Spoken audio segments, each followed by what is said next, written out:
Meanwhile, on Capitol Hill, one of President Trump's most consequential and controversial nominees made his case for the top job at the Department of Health and Human Services. In his first of two hearings, former environmental lawyer and presidential candidate Robert F. Kennedy Jr. took tough questions from some senators, as he also faces blistering criticism from his own family. Here's Lisa Desjardins. Robert F. Kennedy Jr., President Trump's pick to lead the Department of Health and Human Services, greeted with applause and fanfare. He described his mission and concern about America's chronic health failures. Today, Americans' overall health is in grievous condition. Over 70% of adults and a third of children are overweight or obese. Kennedy has won supporters in part by railing against processed food and the pharmaceutical industry as health catastrophes. But he has also sparked concern, evident by rows of doctors and nurses in the room to oppose him. He addressed his controversial record on vaccines before loud protests interrupted him. News reports have claimed that I'm anti-vaccine or anti-industry. I am neither. I am pro-safety.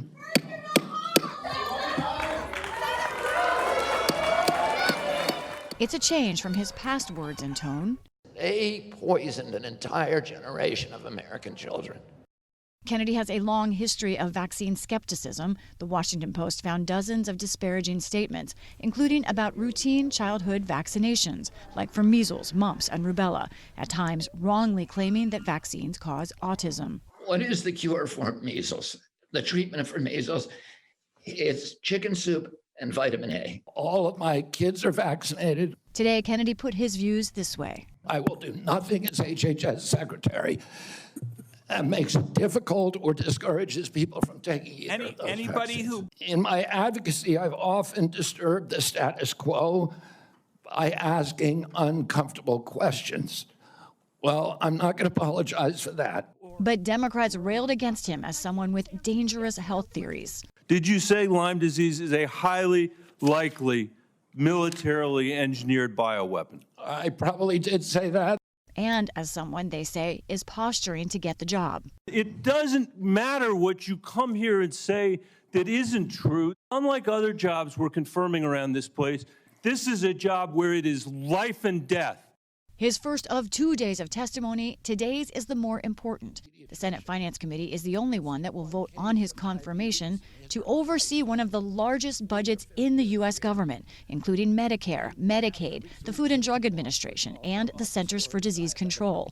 Republicans largely asked friendly questions and defended President Trump's nominee. We believe in science. I'm thankful that you do too.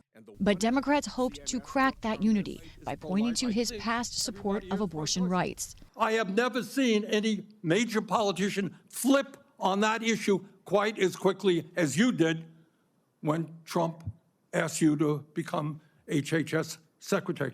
Republican Senator Steve Daines asked if Kennedy might try to limit pills, mifepristone, used for early pregnancy abortions. President Trump has asked me to study the safety of mifepristone.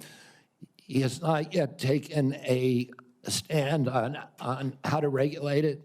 But Democrats fired back. Here are the safety studies that tell us mifepristone is safe and effective.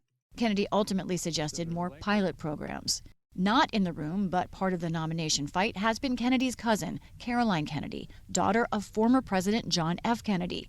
In a scathing letter and video recording previously, she urged senators to reject his nomination. Bobby himself is a predator. Kennedy accused RFK Jr. of being an exploiter. It's incomprehensible to me that someone who is willing to exploit their own painful family tragedies for publicity would be put in charge of America's life and death situations. But Republicans cast him as a nonpartisan attempting to bridge divide. I thank you for that. I truly appreciate what you're doing here. Elsewhere on Capitol Hill, two more nominees with smoother paths to confirmation. Wall Street executive and cryptocurrency backer Howard Lutnick to run the Commerce Department, and former Senator Kelly Loeffler to be in charge of the Small Business Administration. And more picks getting green lights. Pam Bondi to be Attorney General advanced through committee, a step closer to the job. Lee Zeldin to head the Environmental Protection Agency was fully confirmed by the Senate. For the PBS NewsHour, I'm Lisa Desjardins.